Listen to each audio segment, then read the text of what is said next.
الحمد لله رب العالمين أشهد أن لا إله إلا الله وحده لا شريك له وأشهد أن سيدنا ومولانا محمدا عبده ورسوله أما بعد فأعوذ بالله من الشيطان الرجيم بسم الله الرحمن الرحيم وَلَقَدْ آتَيْنَا مُوسَى الْكِتَابَ فَلَا تَكُنْ فِي مِرْيَةٍ مِّن لِقَائِهِ وَجَعَلْنَاهُ هُدًى لِبَنِي إِسْرَائِيلَ وَجَعَلْنَا مِنْهُمْ أَئِمَّةً يَهْدُونَ بِأَمْرِنَا لَمَّا صَبَرُوا وَكَانُوا بِآيَاتِنَا يُوقِنُونَ إن ربك هو يفصل بينهم يوم القيامة فيما كانوا فيه يختلفون أولم يهد لهم كم أهلكنا من قبلهم من القرون يمشون في مساكنهم إن في ذلك لآيات أفلا يسمعون أولم يروا أنا نسوق الماء إلى الأرض الجرز فنخرج به زرعا تأكل منه أنعامهم وأنفسهم أفلا يبصرون ويقولون متى هذا الفتح إن كنتم صادقين قل يوم الفتح لا ينفع الذين كفروا إيمانهم ولا هم ينظرون فأعرض عنهم وانتظر إنهم منتظرون صدق الله مولانا العلي العظيم۔ یہ رکوع سورہ سجدہ کا آخری رکوع ہے اور سورہ سجدہ کی خاتمے والی آیات ہیں۔ شروع صورت میں اس بات کا ذکر ہوا تھا کہ کفار مکہ یہ کہتے تھے کہ محمد الرسول اللہ صلی اللہ علیہ وسلم پر اللہ کی طرف سے کوئی کتاب نہیں اتری، بلکہ نعوذ باللہ یہ کہا کرتے تھے کہ انہوں نے خود سے گھڑ لیا ہے، اور کہا کرتے تھے کہ یہ دعویٰ کر رہے ہیں گڑھنے کے بعد خدا نے اسے نازل کیا ہے۔ اس کا جواب اللہ نے شروع سورہ کی آغاز میں، شروع سورہ کی ابتدا میں دیا تھا۔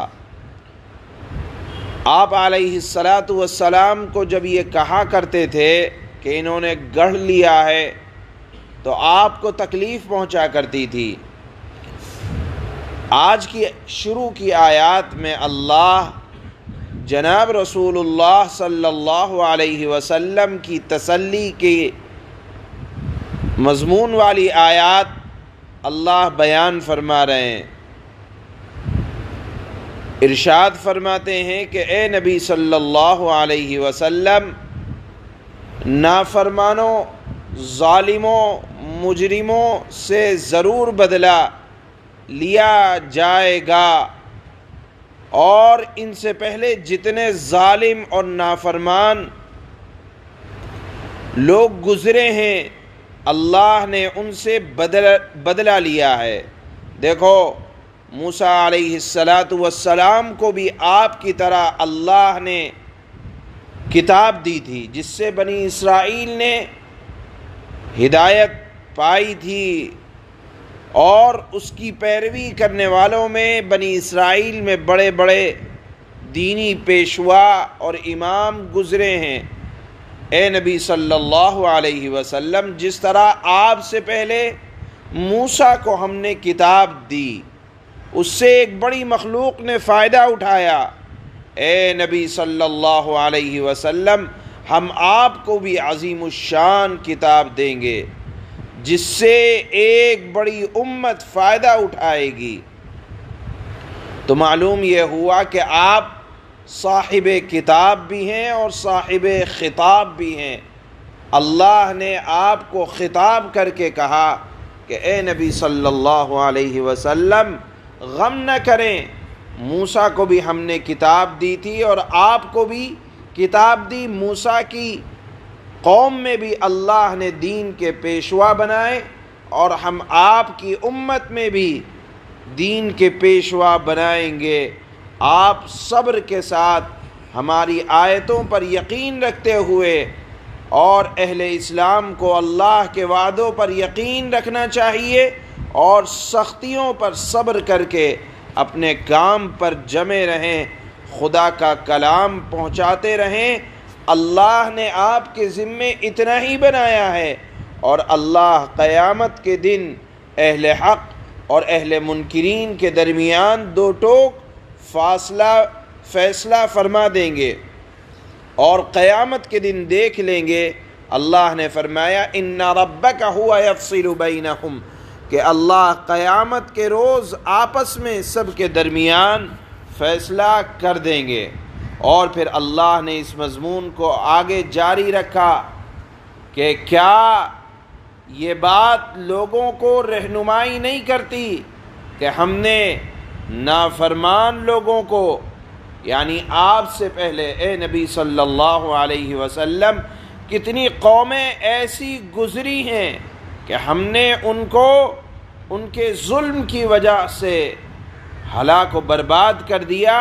یمشون فی مساکنہم، تم ان تباہ شدہ بستیوں پر آتے جاتے ہو۔ دیکھو قوم عاد کو، دیکھو قوم ثمود کو، دیکھو ان فی ذلک لآیات، اس بات میں صاف صاف نشانیاں ہیں کہ جو لوگ سنتے نہیں ہیں، یعنی سنتے ہیں لیکن مانتے نہیں ہیں، تو وہ بھی ایسے ہیں جیسے نہ سنا ہو۔ اللہ نے فرمایا کہ ان کے کھنڈرات باقی رہ گئے اور تم وہاں آتے جاتے ہو۔ وہ لوگ بھی اپنے نبی کے بارے میں اسی طرح کی بات کیا کرتے تھے۔ اللہ فرماتے ہیں کہ یہ لوگ آپ سے پوچھتے ہیں کہ قیامت کا واقعہ کب ہوگا۔ اللہ نے فرمایا کہ کیوں پوچھتے ہو؟ وہ دن ایسا دن ہوگا کہ جس دن ان کا ایمان ان کو فائدہ نہیں پہنچائے گا۔ اللہ نے آخر میں فرمایا فَأَعْرِضْ عَنْهُمْ، اے نبی صلی اللہ علیہ وسلم اور اے اہل ایمان، تم کسی کی باتوں کا پرواہ نہ کرنا، اپنے کام میں لگے رہو۔ وَانْتَظِرْ، اور آپ منتظر رہیے، یہ بھی منتظر رہیں کہ قیامت کا دن آئے گا۔ گویا کہ اللہ نے اخیر جملے میں دھمکی بھرے انداز میں اعلان کر دیا کہ جو لوگ مانتے ہیں وہ بھی سن لیں، جو لوگ نہیں مانتے وہ بھی سن لیں کہ اللہ کا فیصلے کا دن برحق ہے، وہ آنے والا ہے۔ اور کسی کے کہنے اور سننے کی وجہ سے ایسا نہ ہو کہ آپ قرآن کی باتوں کو چھوڑ دیں یا قرآن کے پیغام کو پہنچانا چھوڑ دیں۔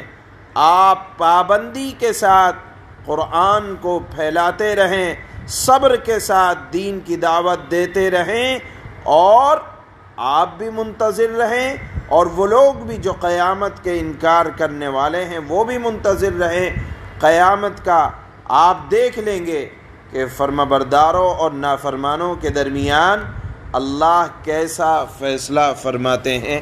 تو گویا کہ سورہ سجدہ کے اس آخری رکوع کے اندر اللہ نے اپنے نبی کو تسلی بھی فرمائی، اہل ایمان کے لیے تسلی بھی فرمائی، اور فرمایا کہ صبر کے ساتھ دین کی دعوت دیتے رہیں، دین کی باتیں پہنچاتے رہیں، اور کسی کے کہنے سننے کی آپ بالکل پرواہ نہ کریں، دین پر استقامت کے ساتھ جمے رہیں۔ یہی ان آیات کا خلاصہ ہے۔ چنانچہ اللہ فرماتے ہیں وَلَقَدْ آتَيْنَا مُوسَى الْكِتَابَ فَلَا تَكُنْ فِي مِرْيَةٍ مِّن لِقَائِهِ وَجَعَلْنَاهُ هُدًى لِبَنِي إِسْرَائِيلَ، اور حقیقت یہ ہے کہ ہم نے موسیٰ کو کتاب دی تھی، لہذا اے پیغمبر تم اس کے ملنے کے بارے میں کسی شک میں نہ رہو کہ یہ کتاب اللہ کی طرف سے ہے یا کس کی طرف سے ہے، اللہ ہی کی طرف سے ہے۔ جس طرح ہم نے موسیٰ کو دی تھی اسی طرح ہم نے آپ کو بھی دی ہے، اور ہم نے اس کتاب کو یعنی جو کتاب موسیٰ کو دی گئی تھی اس کتاب کو بنی اسرائیل کے لیے ہدایت کا ذریعہ بنایا تھا۔ وَجَعَلْنَا مِنْهُمْ أَئِمَّةً يَهْدُونَ بِأَمْرِنَا لَمَّا صَبَرُوا وَكَانُوا بِآيَاتِنَا يُوقِنُونَ، اور ہم نے ان میں سے کچھ لوگوں کو جب انہوں نے صبر کیا ایسے پیشوا بنا دیا جو ہمارے حکم سے لوگوں کی رہنمائی کرتے تھے اور وہ ہماری آیتوں پر یقین رکھتے تھے۔ ان ربک هو یفصل بینہم یوم القیامۃ فیما کانوا فیہ یختلفون، یقیناً تمہارا پروردگار ہی قیامت کے دن ان کے درمیان ان باتوں کا فیصلہ کرے گا جن میں وہ اختلاف کیا کرتے تھے۔ اولم یہد لہم کم اہلکنا من قبلہم من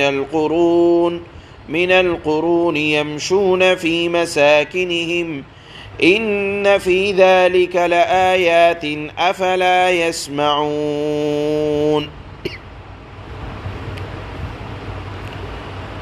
اور کیا ان کافروں کو اس بات سے کوئی ہدایت نہیں ملی کہ ان سے پہلے کتنی قوموں کو ہم ہلاک کر چکے ہیں جن کے گھروں میں یہ خود چلتے پھرتے ہیں۔ یقیناً ان کافروں کے ہلاک کرنے میں ان لوگوں کے لیے بڑی بڑی نشانیاں ہیں، تو کیا یہ لوگ سنتے نہیں ہیں؟ یعنی اللہ کسی کے کفر کو، کسی کے ظلم کو بہت زیادہ برداشت نہیں کرتے، قوموں کو ہلاک کر دیتے ہیں اور ان کے کھنڈرات باقی رہ جاتے ہیں۔ لوگوں کو ان کے گھروں کے کھنڈرات سے سبق لینا چاہیے۔ اولم يروا انا نسوق الماء الى الارض الجرز فنخرج به زرعا تأكل منه انعامهم وانفسهم افلا يبصرون، اور کیا انہوں نے نہیں دیکھا کہ ہم پانی کو کھینچ کر خشک زمین کی طرف لے جاتے ہیں، پھر وہ پانی اس سے وہ کھیتی نکالتے ہیں جس سے ان کے چوپائے بھی کھاتے ہیں اور وہ خود بھی، تو کیا انہیں کچھ سجھائی نہیں دیتا؟ وَيَقُولُونَ مَتَى هَذَا الْفَتْحُ إِن كُنتُمْ صَادِقِينَ، اور وہ یہ کہتے ہیں یعنی کافر، اگر تم سچے ہو تو یہ فیصلہ کب ہوگا؟ یعنی قیامت کے دن حق اور ناحق کا فیصلہ کب ہوگا؟ قُلْ يَوْمَ الْفَتْحِ لَا يَنفَعُ الَّذِينَ كَفَرُوا إِيمَانُهُمْ وَلَا هُمْ يُنظَرُونَ، اے نبی آپ کہہ دیں کہ جس دن فیصلہ ہوگا اس دن کافروں کو ان کا ایمان لانا کچھ فائدہ نہ دے گا اور نہ انہیں کوئی مہلت دی جائے گی۔ یعنی دنیا کی زندگی میں ابھی مہلت ہے، قیامت کے دن مہلت کا دروازہ بند ہو جائے گا۔ فَأَعْرِضْ عَنْهُمْ وَانتَظِرْ إِنَّهُمْ مُنتَظِرُونَ، لہذا اے پیغمبر تم ان لوگوں کی پرواہ نہ کرو جو کہہ رہا ہے، نہ ایمان والوں کو نہ پیغمبر کو۔ اللہ نے فرمایا کہ ان کی باتوں کی پرواہ نہ کرو اور انتظار کرو، یہ بھی انتظار کر رہے ہیں۔ سبحان اللہ۔